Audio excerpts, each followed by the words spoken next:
Good morning, good morning, good morning. It's morning somewhere. I wanted to just say thank you guys for being patient with me. Of course, I'm running all around today. But this is the Blackout live from New York with your host, Tasemere, where we talk about business trends, economics, what's going on across the diaspora of Black folks, and try to relate it back to what we need to be doing to better ourselves, to partake in this entire ecosystem that is business, right? And so today I'm going back to something that I have done in the past, how I actually started out. And we're going to be reviewing news articles that I'm not sure if you guys have had a chance to catch up on everything that has been happening. We have a lot happening locally. I'm right here in New York, but I know my viewers are from all over. So locally, I know you got a lot of local stuff happening, and then we have the nation stuff that's happening, and then we have global things that's happening. So I wanted to jump right into it. So first, I'm not sure if you guys know this. I'm definitely going to share my screen, but we have a Black woman for the first time. She is going to be managing the nation's budget, which is like awesome sauce, amazing. So let's just get right into it right here. Shalonda Young becomes first Black woman to lead White House budget office following Senate confirmation. This is a big deal for a number of reasons, right? One, we have never had a Black woman in this kind of position ever before. So we are definitely continuing to break barriers. And I know that sometimes it's a little daunting to still say Black people are still doing the first in 2022. But this is the world that we live in, and it's better for us to be breaking barriers now than still trying to break them, 100 years from now. So this is super exciting.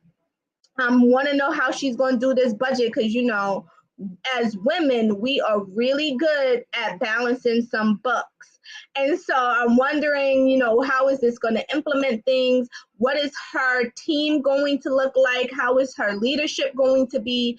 I'm super, super, super excited to see what's going to happen on that front. Now I'm going to jump into a little bit about Joe Biden. I'm sorry, got to talk about it. There's no way to not talk about it. I actually have been avoiding talking about it on the show, but can't avoid it any longer. Biden is banning U.S. exports from Russia on vodka, diamonds, and seafood. This is definitely something that we should be paying attention to. I'm going to share my screen with you right now so you can see what I'm seeing. Biden to ban U.S. imports of Russian vodka, diamonds, and seafood. This is another way to kind of punish Russia for invading the Ukraine. And so Joe Biden has already hit him with a lot of sanctions, as of other national governments that have done the same thing across the world. And now he is definitely hitting them again in the pockets of banning vodka, exports of high-end goods to Russia, banning goods from Russia. So the hope is that, eventually they're going to run out of money to finance this war. And so I just wanted to bring that to everyone's attention. I'm not sure if you guys even knew that that was something that was going down. Now, I don't know if I should even be talking about this network on our network, but Chris Cuomo of CNN is taking down his brother, Don Lemon, who he calls his brother. He is kind of like on the rampage right now. Chris Cuomo, if for some people that may not know, he basically was let go of from CNN. He had a show called Prime Time on CNN because they felt like he did something unethical regarding his brother Andrew Cuomo, who is governor or former governor of New York State. And so because he did that, they kind of like, clipped his show from him, and he is like not taking it lying down. He basically has thrown Don Lemon in front of the bus, on top of the bus, under the bus, around the bus. Don Lemon has definitely been hit by this bus because in this lawsuit that he has filed, he has now said that it's not fair that he kind of got in trouble for helping his brother when Don Lemon helped Jesse from what was that show called Empire. He gave Jesse kind of like a little tippity tip about what was going down and that the police weren't really believing his story. So he leaked some information to Jesse and or Jesse's team. And now this has become like, well, you didn't do this to Don, but you're doing this to me. So just want to give you guys the tea real quick, because I know I haven't given it to you guys in quite some time, but that is what is going down. Chris Cuomo has definitely turned on his brother from another mother, as he used to say on CNN. He turned on him. Can y'all believe that? Like, where we do this at? I wonder if they still friends. I'm not even sure what's going on now. And speaking of Jesse, who, back in, what was this, 2018 or 2019, some time ago, I don't remember the date exactly, but that's neither here nor there. Basically, Jesse had called the cops and told the cops that like he had got beat up by these two people in the snowstorm or after the snowstorm, and spent all of this money on with the Chicago police to find out that he basically like pulled this stunt himself. So he had actually got sentenced to jail, right? I don't know if he was going to the same jail as R. Kelly. Not sure. Don't ask me that because I ain't got the tea on that. But now he has been released from jail pending an appeal. So for right now, he's a little safe. Not sure how safe he is going to be moving forward. So I'm just giving you guys like the gossip on the block right now. And for bigger news, Mike Tyson. How many people remember Mike Tyson and that Evander Holyfield fight that went down where he like basically bit off a little bit of his ear? Mike Tyson has turned that into a business, y'all. Let me show you what he's doing now. Mike Tyson basically has a cannabis brand that is making ear-shaped weed gummies, and people are going crazy about this. They think that this is like the best kind of marketing ever.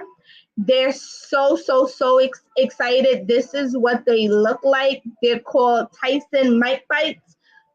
I mean, how creative is that? I was like, when I saw that, I was like, oh, Mike Tyson, you got creative on me, boo.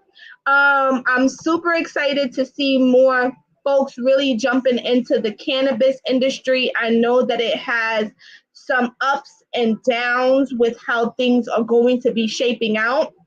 In a previous segment, I spoke about cannabis as it relates to truck drivers because, as we usually do, we haven't thought these policies through in any kind of cohesive manner.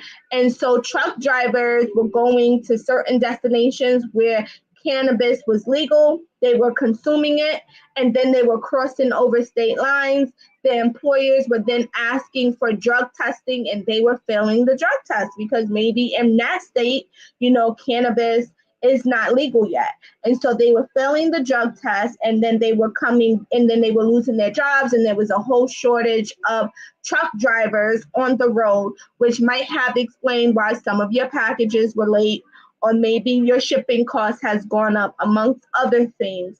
But now we have Mike Tyson also getting into the game of eatables. So this is happening, y'all. We got to figure out how we are going to play a part in this whole new economy that we help to build, that we do not now get pushed out of. And to keep in that same vein, I wanted to share an article that I came up against, and I know that there's a lot of talk about what are we going to do with these guns on the streets.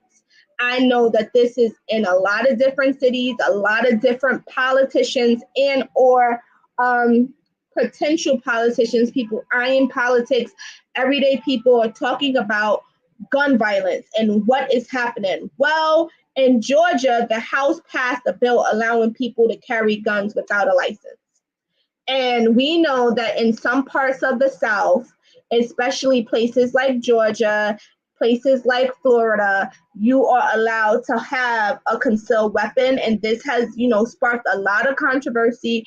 I also read an article that I don't have to share with you guys today, but it was about a retired, I'm going to say he was in the military and he was retired. He was older. He went to the movie theater. Basically, he didn't like that the person in front of him was texting on his phone and making phone calls.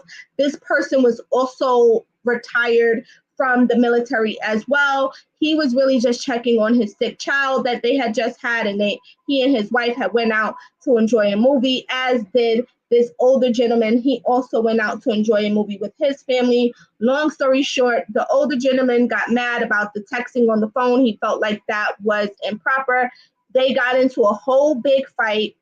The younger guy threw popcorn on the older guy, and the older guy just shot him in the chest, right? This older gentleman did not receive any prison sentence because they said that he was doing it in self-defense. And so this sparked a whole idea about, good morning, Chap. This is my network mate here. Hey, Chap, how you doing?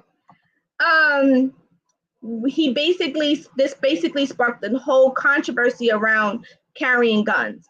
And I also know from our other network mate, Doug's show on Thursdays, he had someone on, I think last week or the week before last, talking about ghost guns. And I know that in New York City, this is also a term that has been thrown around a lot about ghost guns and folks buying guns off the internet that don't necessarily have serial numbers attached to it. And so this is a big, big, big challenge issue that our entire nation, and when I say ours, I'm talking about the United States, because I'm not sure where we're getting viewership from, but this is something that we're trying to definitely drill down on, because a lot of innocent people are also dying from gun violence.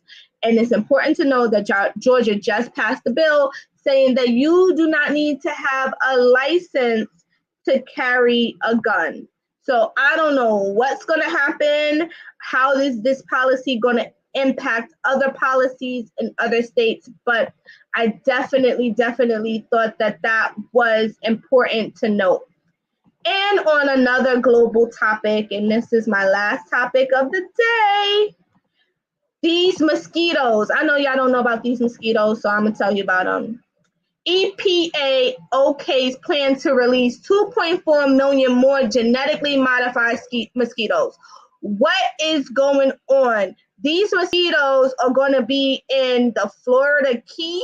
They were like, what is happening? Hello, what's happening? They're making their way to California. I don't know what's worse. These genetically modified mosquitoes or these fake moons that China has been doing. I have no idea what is going on, but we need to be careful about these mosquitoes because we don't know like exactly how they have been genetically modified and what is going to happen if one of these genetically modified mosquitoes bites us. I have no idea. Are we living in real life Spider-Man right now? I don't know what's going on, but I wanted to just drop in and share with you guys some news that you might have missed in these past weeks with all the craziness that's happening in your city, nationally and internationally. These are things that we still need to pay close attention to. You know, don't believe the distractions that are happening out there. And I'm glad that you guys woke up on a Saturday morning. My time is 10:15. I don't know where it is your time. But thank you so much for spending your Saturday watching the show. That will be all for today. Next week, I don't know who you guys are going to get next week. I'm not going to drop the tea just yet. You're going to have to tune in for some more hot topics, but I can tell you some lineups of interviews that I do have coming on. I definitely have someone coming in to talk about acquisitions and mergers and franchises. What? You might be saying, Tasemere, that was too fast, right? Acquisitions, franchises, and mergers. What do we need to be doing, people, when we are thinking about selling our companies, buying other companies, or trying to franchise companies? We definitely want to talk about that. I also have someone coming in to talk about venture capital. I know a lot of us are hearing these words of angel investors, micro investors, going to VC funding. What does any of this mean? I'm going to be addressing that. So I'm excited for some interviews that I have lined up. I will see you guys again every Saturday at 10:15 Eastern Standard Time. Please be sure to click the bell notification if you're on YouTube. If you're on LinkedIn, definitely stay tuned in. Follow, subscribe to all of our social media platforms, and also check out my other hosts. We have programming Monday through Sunday. Yes, I said Sunday too. Monday through Sunday at various times during the day, but you can definitely catch us any weekday in the evening around 6 to 8 o'clock. There's going to be some programming coming straight to you. We are from New York to the Oakland, California, to LA, the Bay Area. We've even had some programming tuning in from the continent of Africa. So yeah, if you're trying to figure out what's happening on the continent, you're going to get that here. So definitely stay tuned. I look forward to speaking with you guys soon. Ciao.